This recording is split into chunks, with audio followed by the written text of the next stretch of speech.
Can I start now? The Assembly will hear an address of His Excellency Matamela Cyril Ramaphosa, President of the Republic of South Africa. I request protocol to escort His Excellency. Yeah.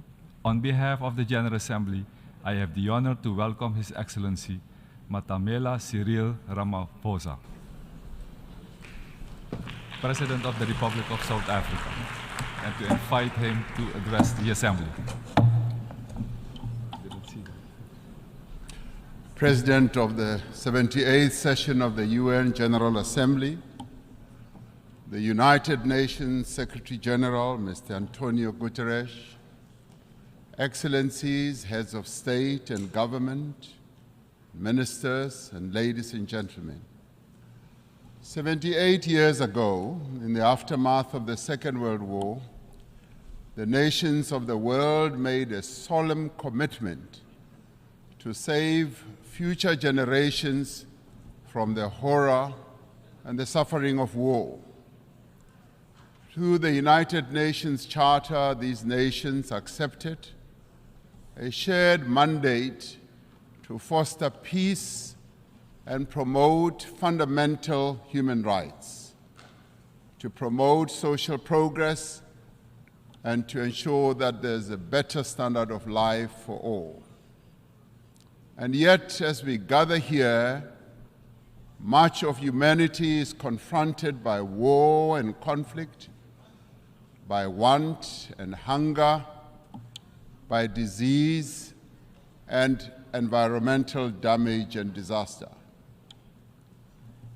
Solidarity and trust between states is being eroded. Inequality, poverty, and unemployment are deepening across many nations in the world. In these conditions, and in the wake of a devastating global pandemic, the achievement of the Sustainable Development Goals seem increasingly remote. At the moment when every human effort should be directed towards the realization of Agenda 2030, our attention and our energies have once again been diverted by the scourge of war. But these woes, these divisions, these seemingly intractable troubles can and must be overcome. Over millennia, the human race has demonstrated an enormous capacity for resilience, for an ability to resolve problems, for adaptation, innovation, compassion, and solidarity. At this moment, we are all called upon to reaffirm these essential qualities that define our common humanity. These qualities must be evident in how we work together as a global community and as nations of the world to end war and conflict. South Africa has consistently advocated for dialogue, for negotiation and diplomacy to prevent and end conflict and achieve lasting peace.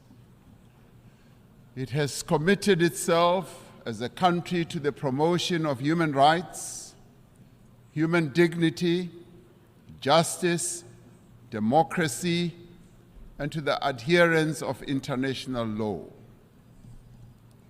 From the experience of our own journey, from the evil system of apartheid, which was declared a crime against humanity by this very organization, to democracy, we value the importance of engaging all parties to conflicts to achieve peaceful, just, and enduring solutions. It is these principles that inform South Africa's participation in the African Peace Initiative, which seeks a peaceful resolution of the conflict between Russia and Ukraine. In this conflict, as in all conflicts, we have insisted that the UN Charter's principle of respect for the territorial integrity of every country should be upheld.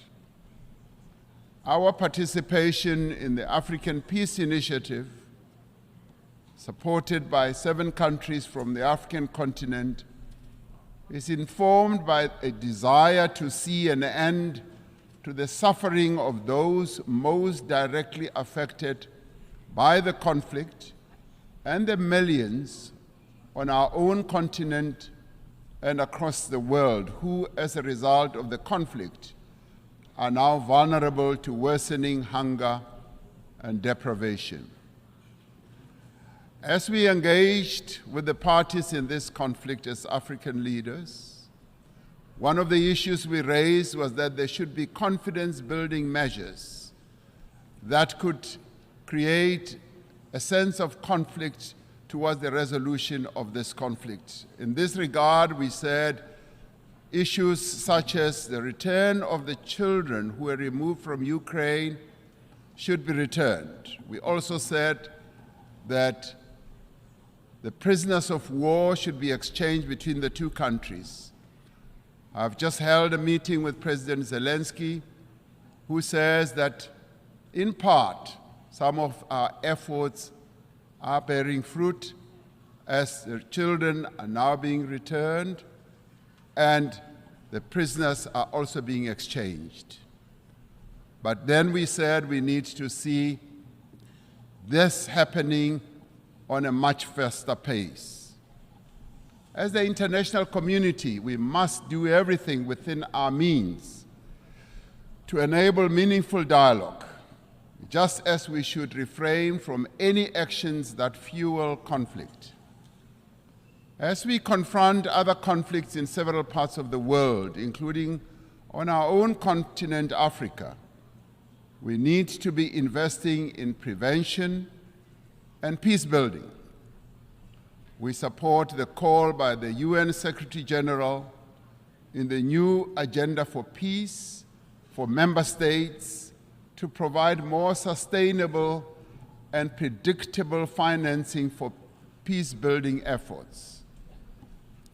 As a global community, we should be concerned by the recent incidents of unconstitutional changes of government in some parts of Africa. The global community needs to work alongside the African Union to support peace efforts in the DRC, in Libya, Sudan, Somalia, Mali, Central African Republic, South Sudan, North Mozambique, the Great Lakes region, the Sahel, Niger, and the Horn of Africa. The African Union Peace and Security Council has declared that it stands ready to deepen its cooperation with the UN Security Council to silence the guns on the African continent and to achieve peace and stability and development. We are called upon to remain true to the founding principles of the United Nations by recognizing the inalienable right of the people of Western Sahara for self-determination in line with the relevant UN General Assembly resolutions.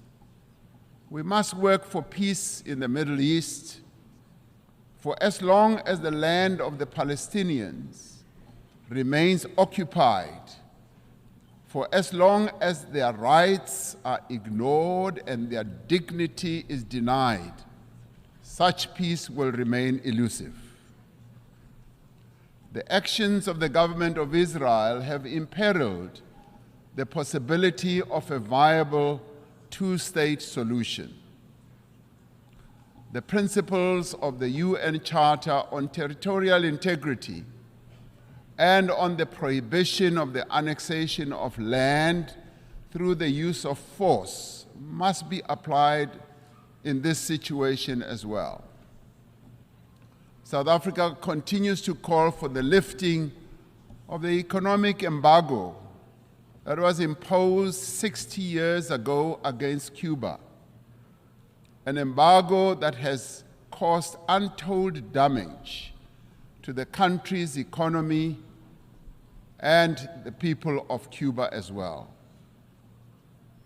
The sanctions that are also being applied against South Africa's neighbor, Zimbabwe, should also be lifted as they are imposing untold suffering on ordinary Zimbabweans, but also have a collateral negative impact on neighboring countries as well, such as my own country, South Africa.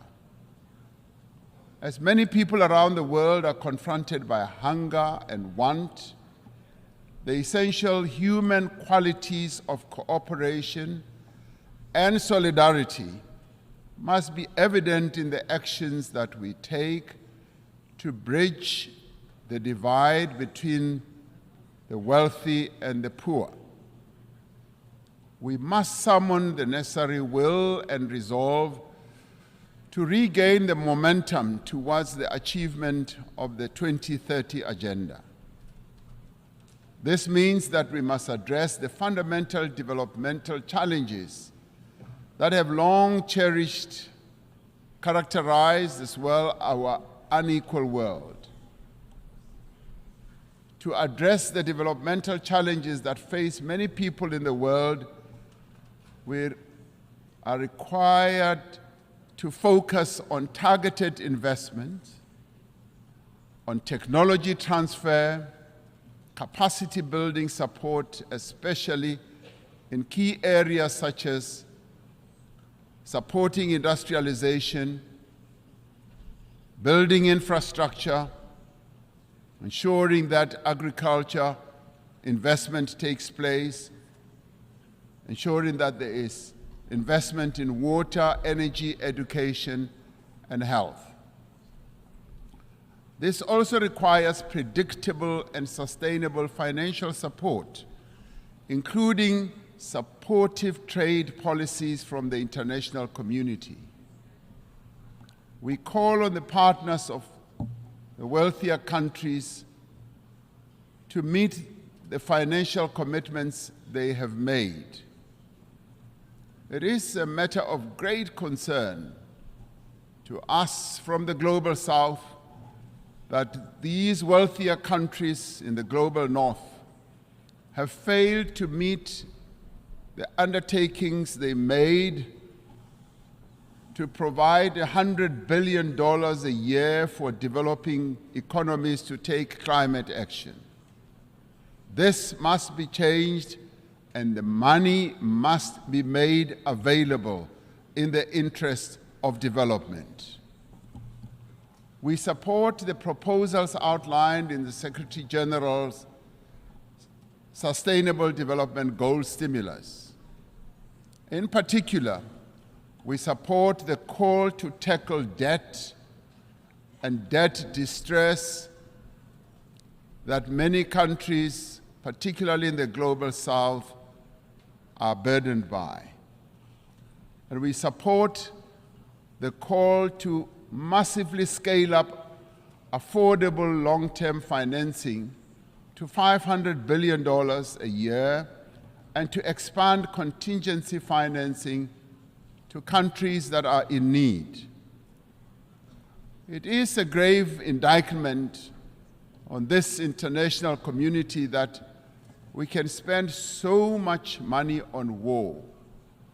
And in fact, trillions are being spent on war, but we cannot support action that needs to be taken to meet the basic needs of billions of people in the world, needs such as addressing hunger, health, empowering women, and making sure that there is development in countries that are vulnerable.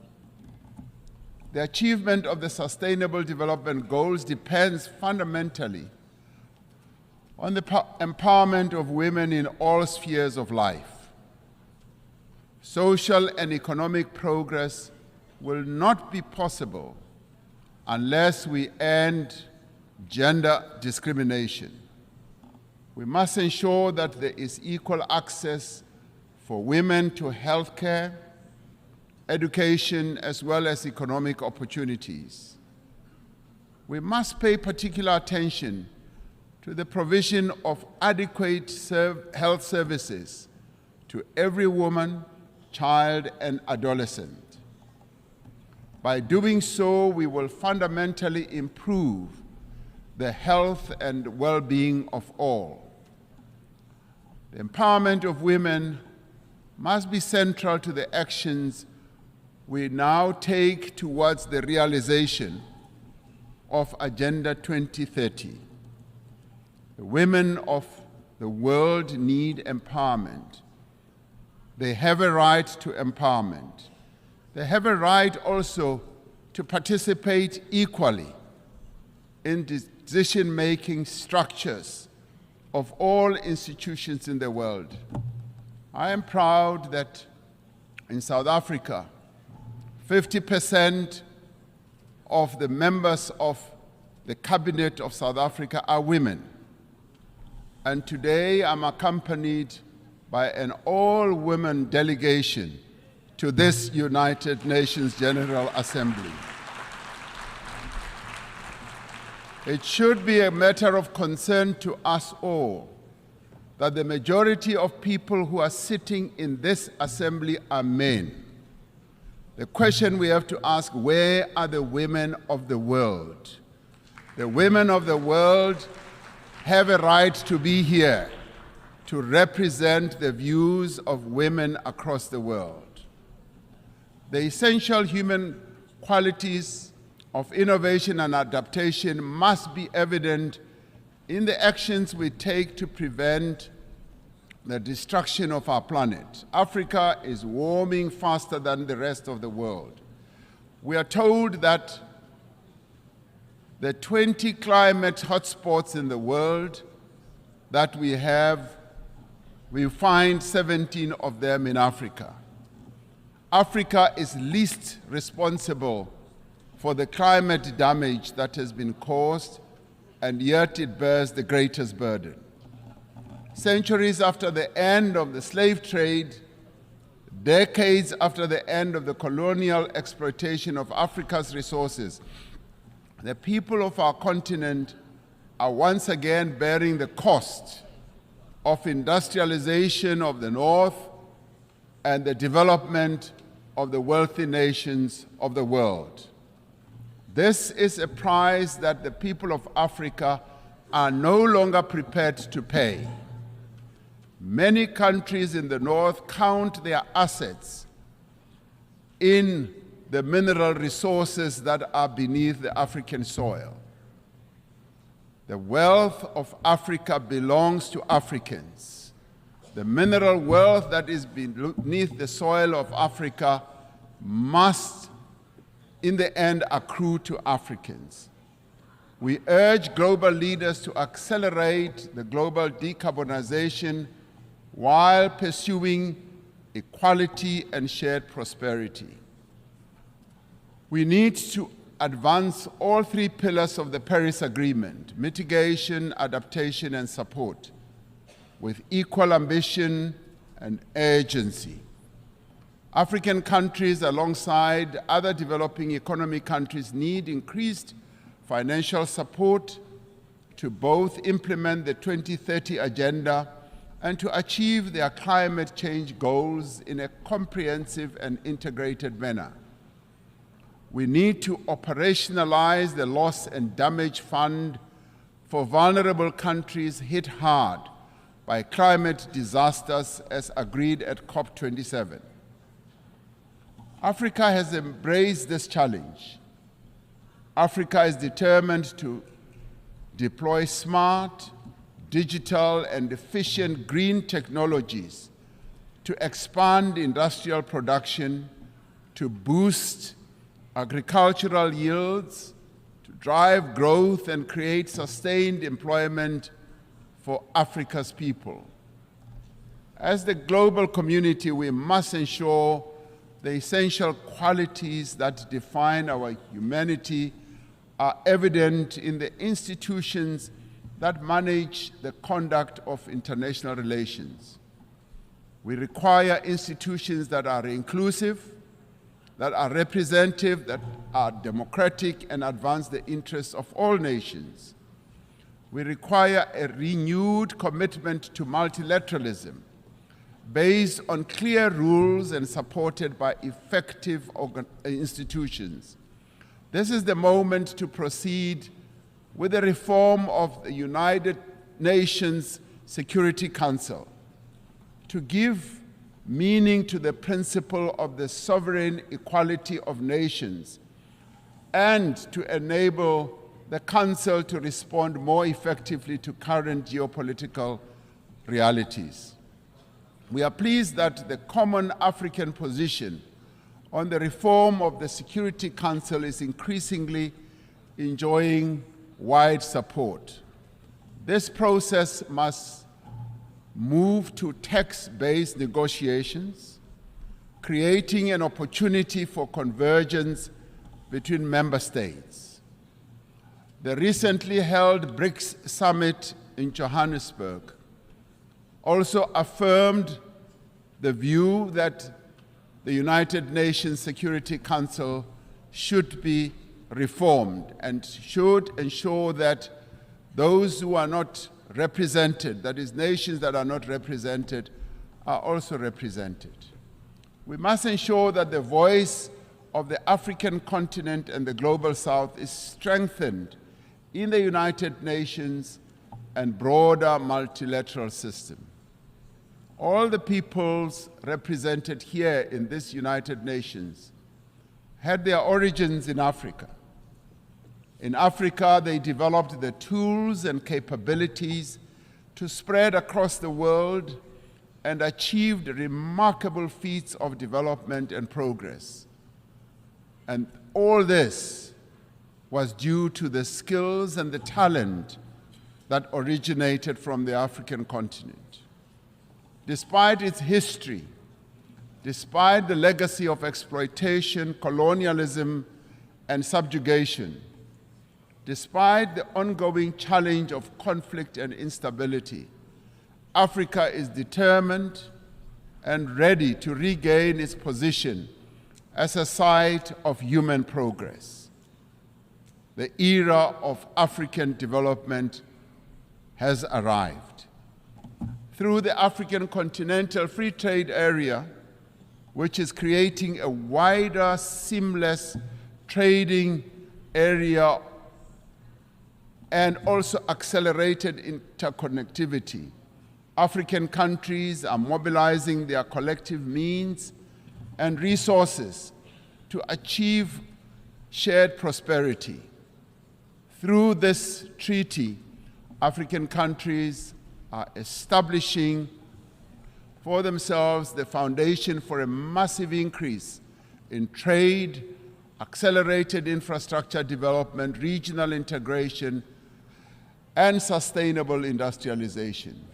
As the global community, we have the means and we have the desire to confront and overcome enormous challenges that face humanity today. As the nations gathered here in this General Assembly, let us demonstrate that we have both the will as well as the resolve to secure a peaceful, prosperous, and sustainable future for our world, but more importantly, for future generations that will follow, leaving no one behind. That is the duty that we all now have. I thank you.